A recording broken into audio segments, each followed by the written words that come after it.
Okay, we're ready to go. G. Willikers Batlogs, I can't wait to see the Nutbuster Dragon. So, for the custom card review, this was a reward from the Subathon. I work on a very long time frame, so like this is the earliest I could have done it. So here's how this works. The custom card review was done through Twitter. I send out a thing from Twitter, and then it's up to everybody to send me stuff on Twitter. Then I created a custom card council in my Discord server, where I promoted people whose job was to look through the custom cards for me, and then give me the best 50 custom cards from the list, no more than 4 from a single person, trying to get as many people as possible. And I also put my mods in the room so they could, like, you know, have access to the room, but they kind of went gung-ho picking out custom cards too, even though that wasn't really what I had planned. I didn't plan for the mods to also help pick out, but they did. 4 is too much, right? Sir IG was the only non-mod, so we never knew it was a thing. Just we couldn't see the role. Psh, excuses. When are we getting Rescue Rabbit episode 4? Never. I don't want to think about that. That is going to take a long time to make. Is this real custom card gaming? Shut up, Stevie. Okay, are we ready to reach some custom cards? We have 50 of them. I'm so excited. I have never been more excited in my life. Oh my god, what is that? You're a game developer? Develop these nuts. Hello everybody, welcome to the Custom Card Review. I'm everybody's 5th favorite custom card reviewer, TheDuelLogs. I hope you guys are all having a wonderful day, because today we're going to be reviewing your custom cards. These are wonderful. They were sent into my Twitter, and I had my lovely custom card council on my Discord go through all of them to get the best custom cards for you guys today. I hope you guys enjoy this wonderful show. Let's go through them. First up, we have a Link 3 Cyber Dragon monster called Cyber Dragon Alushin. It requires 2+ Cyber Dragons as its materials. This card's name is treated as Cyber Dragon while face up on the field or in the graveyard. You see, this is pretty standard for Cyber Dragon cards. Most of them do this. The person who made this, excellent. Good reference to the archetype. This card cannot be summoned to an extra monster zone. Oh no. All Cyber Dragon monsters you control deal piercing battle damage. You can only activate one of the following effects of Cyber Dragon Alustren per turn, and only once that turn, where you can banish one card this card points to, or destroy one monster on the field with less attack than this card. Now let me explain the design flaw of this card. I need an arrow though. I don't have an arrow. I'm gonna use my spider for this. So, let me explain something to you guys. You see these arrows right here? And how it's a Link 3? You see how it has 2 upwards diagonal pointing arrows, and is a Link 3 monster. If this existed in the real game, it would also have a clause that says you cannot summon monsters to the extra monster zone that this card points to. And the reason for that is there are no monsters in the game that are Link 5 or lower that have 2 upward diagonal pointing arrows. And the reason for this is because you can U-lock too easily this way. So what you do is you have one card in the extra monster zone right here, then you have this one in the middle monster zone, and then you could U-link to the other zone. It is the easiest way to U-link in the game, and that is why every single Link 3 monster with 2 upward diagonal pointing arrows has a clause that says you cannot special summon monsters to those zones, or specifies they can't be special summoned to the extra monster zone that they're used for. However, there are some Link 5 or higher monsters that do have this without any other clause. And the reason those cards are fine, the reason those ones are fine, is because they're Link 5 or higher. Oops, sorry, I didn't mean to say a cuss word. Anyways, doesn't the second line already cover that? Let me see. This card must be summoned to an extra monster zone. Oh, you're right. Thank you. I misread that. I read this as this card can only be summoned to a non-extra monster zone. I just straight up misread that. Whoever wrote this, you are a genius and a scholar, and you have figured out the design flaw of this card immediately. I applaud you on this. Anyways, also the effect is spell speed 1, so it's not good. It's fine. I mean, it banishes cards that it points to, so if it's an extra monster zone, there's like, you know, 2/3 chance that it hits something. Destroy one monster on the field, less attack than this card. Like, it's decent. It helps Cyber Dragons. Cyber Dragons are all about, like, what? Just crashing over your opponent? Cyber Dragons do kind of lack monster removal outside of their trap card. So, yeah, the creator is good. They added it during stream. Yeah, it's pretty good, honestly. I think this fits Cyber Dragons pretty well. And they even figured out the design flaw that it might have had. Or should I say, a design accounted flaw, since there was no flaw. Guys, what should I give this card as a rating? I was thinking about giving this card an excellent rating. It is an amazing card. It has great art. It fits the archetype perfectly. Yes, you're right. I was thinking 6 out of 10. 5 Cyber Dragons out of Dragon. This supports the archetype excellently. Whoever made this obviously plays Cyber Dragons, because I do. I'm a Cyber Dragoner. That's what we call ourselves. Next one, we have Atlantean Sea Ranger. So, Atlantean Sea Ranger is a level 4 monster with 1900 attack. If you control a water monster, you can special summon this card from your hand. If this card is sent to the graveyard to activate a water monster effect, you can special summon 1 level 3 or lower sea serpent monster from your deck. You can only use each of these effects once per turn. Oh my god, this card is amazing. Atlantean Sea Ranger is your boyfriend. It's super strong. So, let me explain something to you guys in chat. How the Atlanteans work. Atlanteans are a series of monsters which have effects where if they're discarded to the graveyard to activate the effect of a water monster's effect, then they gain an effect. Usually the effect is not as strong as special summoning any monster from your deck. This one doesn't do that, but it does special summon any level 3 or lower monster from your decks, which means it can't summon another copy of itself. However, there's another part of this card that makes it really good on top of that. Not only does it have an Atlantean cost to special summon another Atlantean from the deck, since they're all level 3 or lower monsters. Well, except for some of them. Never mind. Some of them are level 3 or lower monsters. Not all of them. But not only is that a good effect, it also special summons itself from your hand. Monsters that can summon themselves from your hand are required to be competitive. You cannot rely on your normal summon to get your plays going. If your archetype can't spam a monster out from your hand or in some other way, then it's not competitive. This is an excellent way to make Atlanteans more competitive in the modern era. This is amazing. Let's go into the next one. We have, oh wait, why are they all mixed up? Oh, I know there was more of them from this archetype, but I guess they're all like mixed up. Okay, well, this card is very good. It is excellent. This would be like Mathmech circular levels for Atlanteans. I'm gonna give it a 5 out of 10. Let's go into the next one. We have Fell Plague, the Red Eyes Squire. Whoa, is this custom art? Level 2? Oh my god, this is sprite support. Anyways. Oh, let me put myself back over here. This card's type is also treated as dragon because it's a level 2 warrior monster. While it's in your hand, deck, or graveyard, or on the field. So the only place that's not a dragon is in the banished zone. All right. If you control no monsters, or all monsters you control mention red eyes, or are red eyes monsters, you can special summon this card from your hand.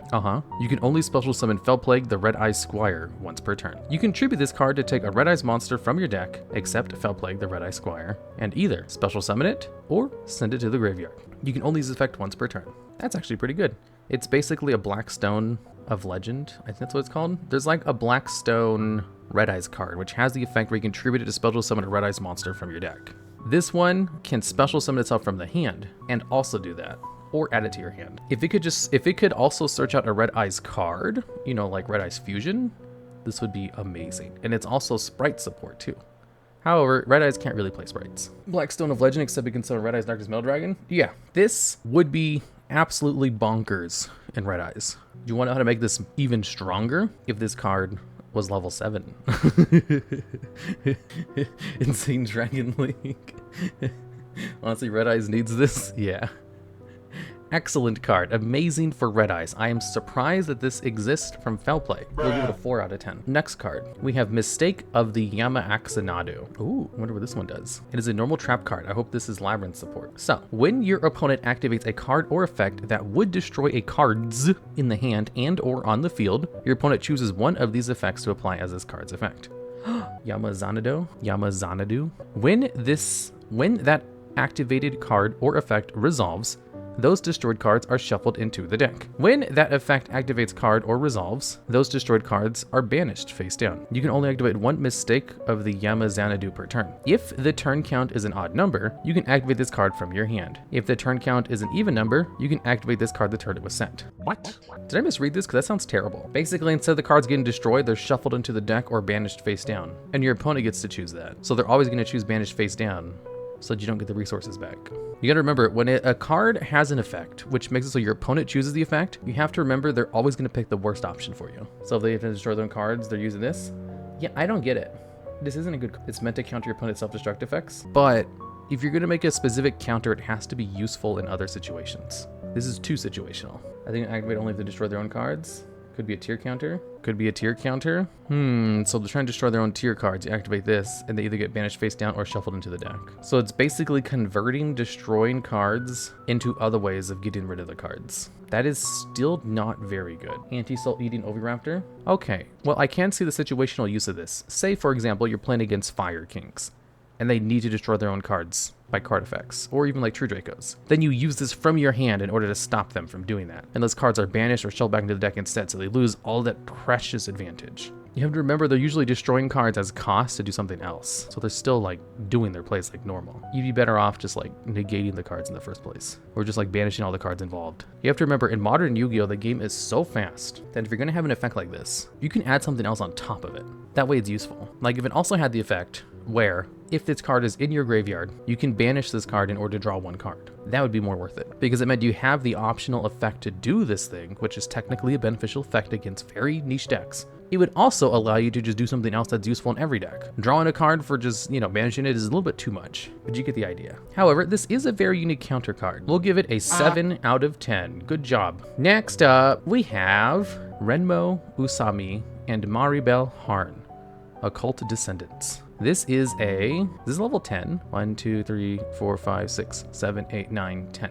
It is a level 10. Good job! It's a level 10 synchro monster with 1 tuner plus 1 or more non-tuners. If this card leaves the field, you can return this card to the extra deck. Then you can take 3 spell traps from your graveyard with different names. Your opponent randomly adds 1 of them to your hand. Also, you shuffle the rest into your deck.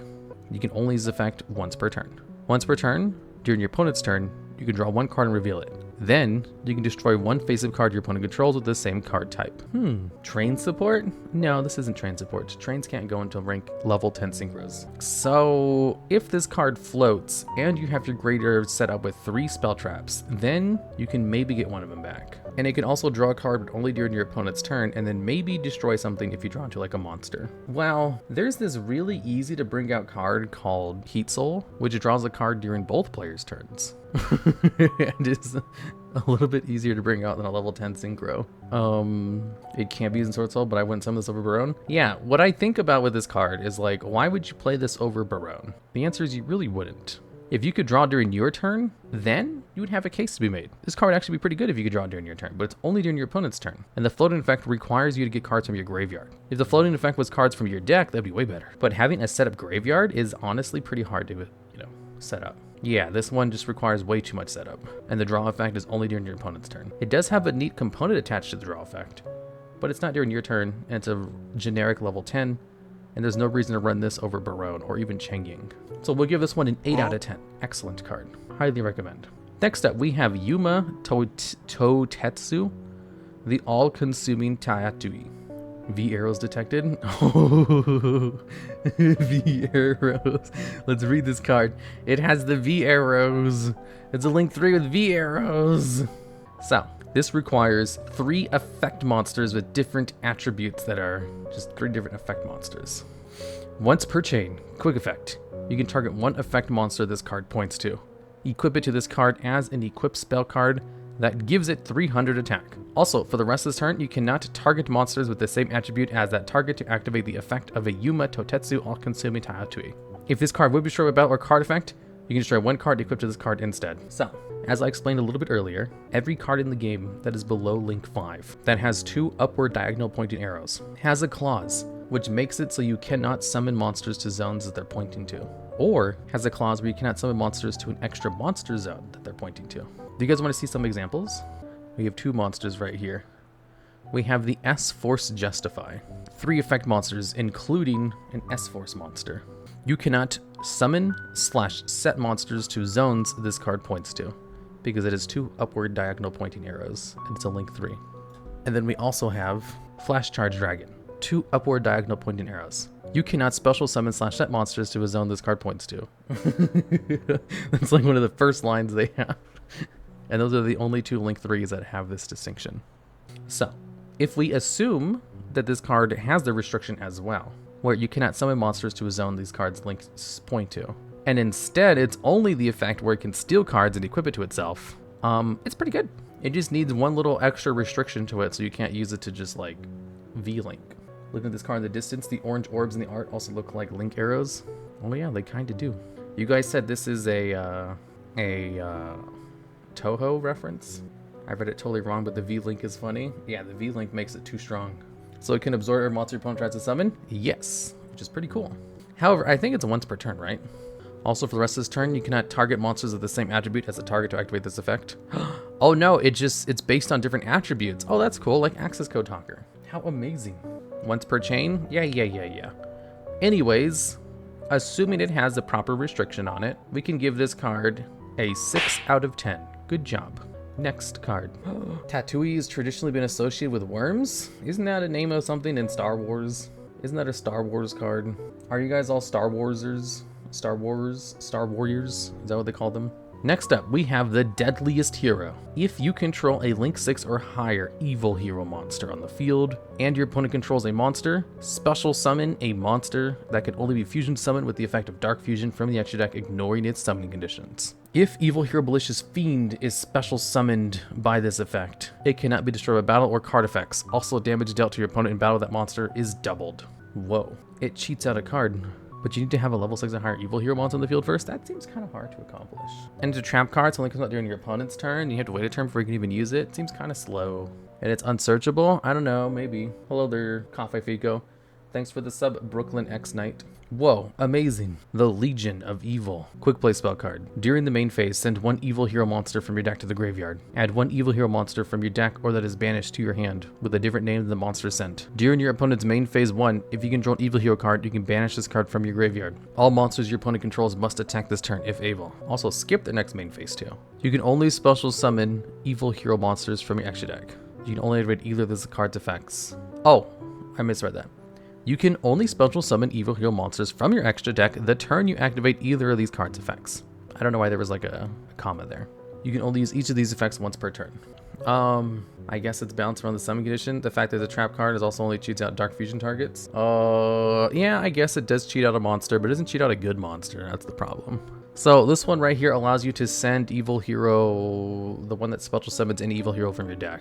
And then it lets you add an evil hero monster from your deck to your hand. So it's basically a huge plus and advantage, or also sets up Dark Contract if you search out, you know, the Dusted Gold evil hero monster. So did you guys know, fun fact, evil heroes have an in-archetype Orcust Harpor. They have a card which can banish itself from the graveyard to special summon any evil hero monster from your deck. But no one plays it because there's nothing good to summon. But it's like level 5? Yeah, it's level 5. I just think it's funny. It sets out the level 5 Orcust Harpor, and it also searches out a Dusted Gold, which allows you to go into your big boss monster, which is not the one that's really... Oh, it's right there. It's in the middle. Big boss monster is this one right here. The only good evil hero extra deck monster. All the other ones suck. Well, I mean, Dark Gaia used to be pretty good back in the day. Oh, I forgot to give a rating for these two cards. So, Deadliest Hero and Legion of Evil.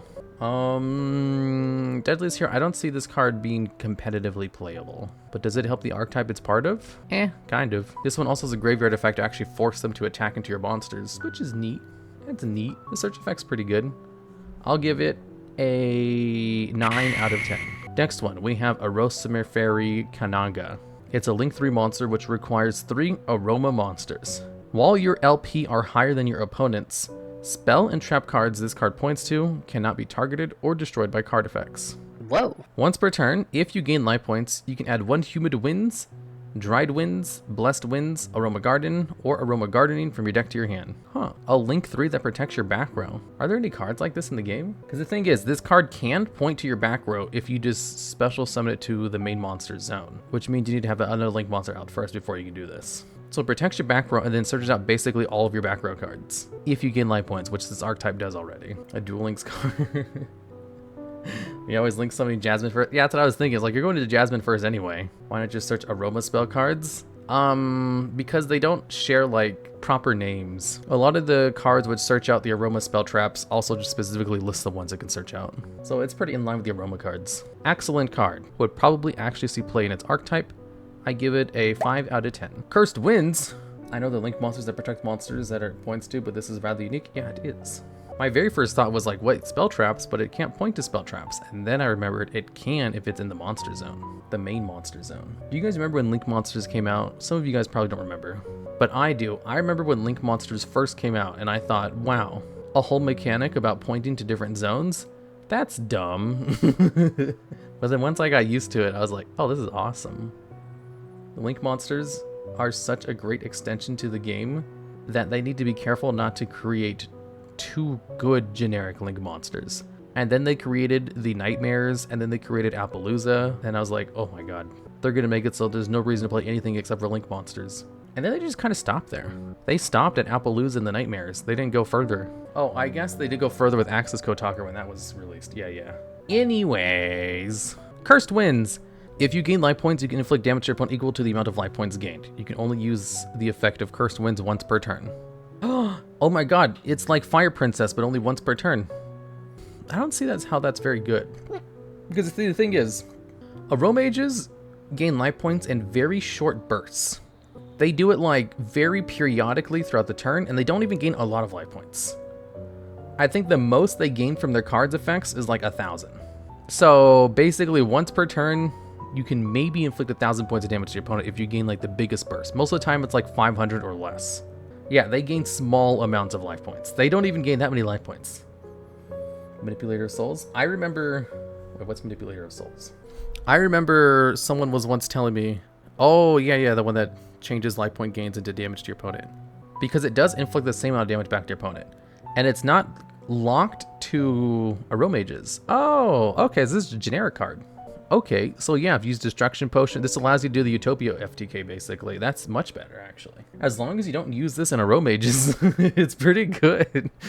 This is an FTK card. I didn't even think of that. It's basically a potentially searchable FTK card. The last custom card to search it? Yeah. Once per turn? That's not that good. I mean, wait, but not for... Yeah, it's like, that's not good for Aero Mages, but it's good for better ways to make use of it.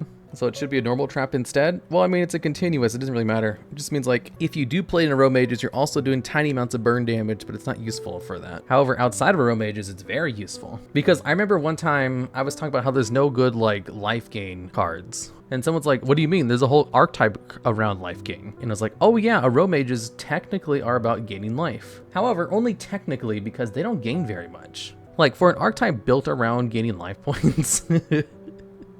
They barely gain anything.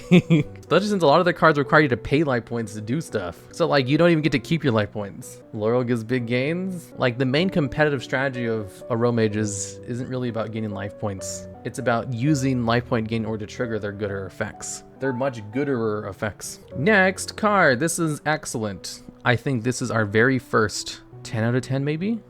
No, not 10 out of 10. We can make this 4 out of 10. Amazing. The Time Back Sorcerer. After resolving the last card in a chain, quick effect, special summon this card from your hand. Oh no. Then if that last card, the last card of the previous chain was negated, apply that card's effect as this card's effect.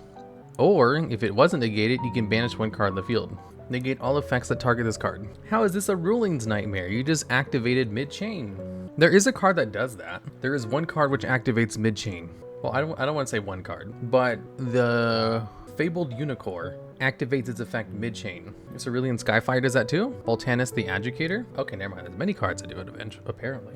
Okay, so I guess it basically allows you to activate the effects of a card that was negated. So if Chain Link 1, you activate, I don't know, Max C, and your opponent tries to activate a Solemn Strike. No, that doesn't work. Wow, this is a Rulings Nightmare. Because you can't activate this card, or can you? Because it's a spell speed 3, but it's not being activated in response to a spell speed 3 card. It's being activated during a chain, which is not gated by spell speed 3. So if you activate the effect of Solemn Strike, and then it goes back to this, then you could apply this after the Max C, so the effect resolves.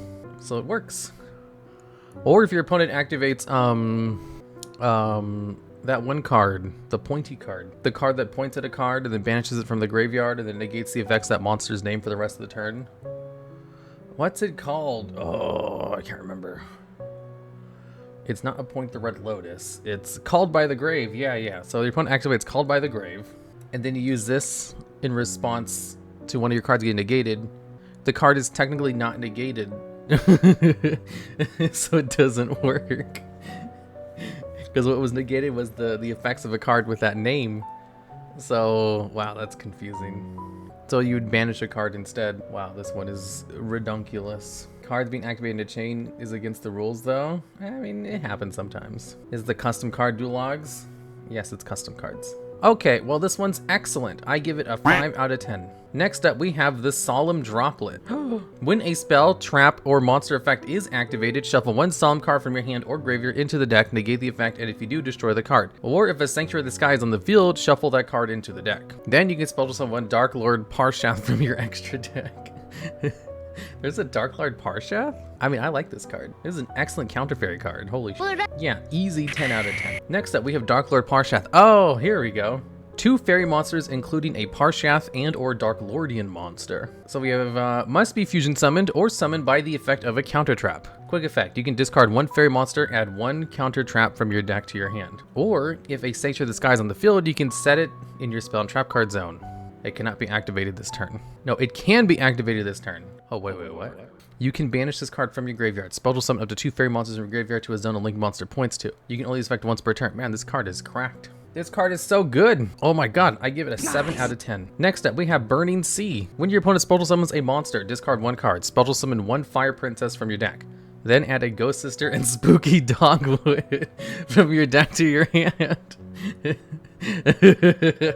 You can only activate this card you can activate your card from your hand by paying half your life points. The Burning Sea. This is great. So Fire Princess has the effect that if you gain life points, you inflict 500 damage to your opponent. And Ghost Sister and Spooky Dogwood is like the life point gain version of Max C, where every time your opponent spell summons a monster, you gain life points, equal to the attack of that monster. So basically what this is trying to do is you activate this kind of like a Max C, and then you gain life points and burn your opponent in order to try to, it won't FTK your opponent unless they summon a whole bunch, because 5 Princess is only 500 damage. It's not like a full on, inflict damage equal to your opponent. But it is still pretty good. This is awesome. I would play the hell out of it. I give this one a 10 out of 10 just because it fits my preferences.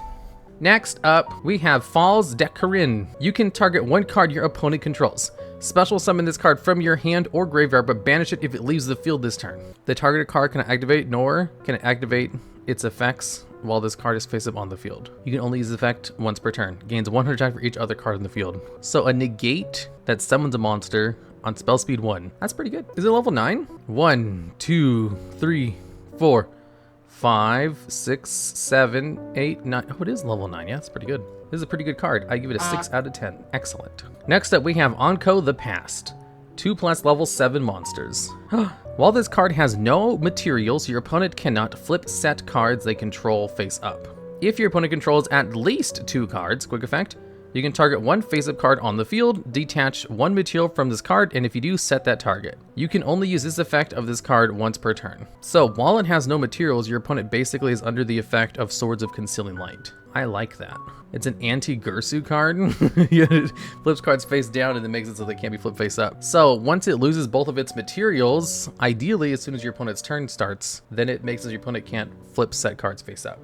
So it stops them from doing everything. So it dankos your opponent's monsters as well. Yeah. That's pretty good. There's a level 7, which means it's hard to use. I give this one a 5 out of 10. Excellent. Next up, we have Angel's Anthem, a counter trap. When a spell / trap card or effect is activated, tribute 1 monster. That activated effect becomes, after this chain resolves, you must tribute 1 monster from your hand or field to activate your next monster effect in addition to paying its other cost, even if none. You can only activate 1 Angel's Anthem per turn. Your next monster effect? What? So it changes the effect of a card. Oh! Okay, I think I get this. So basically what it does is when your opponent activates a card, it negates the effect of the card because it's giving it a new effect. And the new effect is basically the next time you use a monster effect, you have to pay a ridiculous cost. So it can kind of floodgate them for the rest of the turn against a lot of decks, because a lot of decks have combos that are set up where you can't really lose extra cards on the field to use them. However, if they want to do it, they can do it. So it's like they pay an additional cost. So your opponent pays the cost for you negating one of their card effects. That's pretty good. This is really good. This is an excellent card. I give it a 9 out of 10. Next up, we have Sound Waves Anemone. Is this Anemone like from Finding Nemo? Anyways, it is a link to. While this card points to an attack position monster, Neither player can declare attacks. While this card points to a defense position monster, this card and monsters it points to cannot be destroyed by card effects. If a water monster is summoned to a zone this card points to, you can send any monster this card points to the graveyard. Wait, you can send any monsters this card points to the graveyard. Once per turn, quick effect, you can change the battle position of all face-up cards on the field. I don't get it. A Splatoon inspired, it changes the effects of monsters. I mean, it has a full-on your opponent can't attack effect on a Link 2, a generic Link 2. So this would be amazing in Floodgate decks. Excellent Floodgate effect. It also has a conditional destruction effect. Too many effects, 4 out of 10. I mean, Geonator Transverser also randomly gives protection. The Baguska Squid, it just stops all attacks. I give it a 5 out of 10. Next up, we have HM Engineer. If this card is summoned, you can target one monster your opponent controls. Its name becomes HM Foot Soldier, even if this card leaves the field. Oh, Mother Spider support? No, it's not an insect though.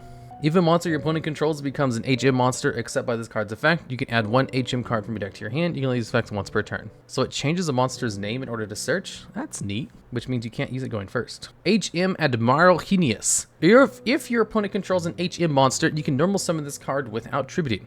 When a monster is normal summoned under your opponent's control, that monster's name becomes HM Foot Soldier, even if this card leaves the field. If this card in your possession is destroyed, you can add one Genius card from your deck to your hand except HM Admiral Genius. Normal summon without tributing, not special summon from the hand? I don't know about that. HM Data Download. Equip only to an HM monster. The equipped monster cannot target HM monsters for attacks. Also, if the equipped monster is a Genius monster, it can attack directly. If this card leaves the field, you can target one monster your opponent controls. Its name becomes HM Foot Soldier. Another month with the Jupiter Spider. Oh my god, thanks for the sub, Chase with haste, except I'm not a Jupiter Spider. I'm a Moon Spider, you idiot. HM Robust. 1+ HM monster, including a Link monster. You can only use one monster your opponent controls as material for this card's Link summon. You can use one monster your opponent controls for its Link summon. You cannot be used as material for a Link summon of an HM Robust. If this card is Link summoned, destroy one HM card on the field. As long as the card points to an HM monsters you control are unaffected by spell trap cards and effects except HM cards. Oh, there we go. Letting you use your opponent's monsters as materials, that's pretty poggers. This basically turns the first card into a 1-card synchro. Not Xyz, Link 2. It all makes sense now.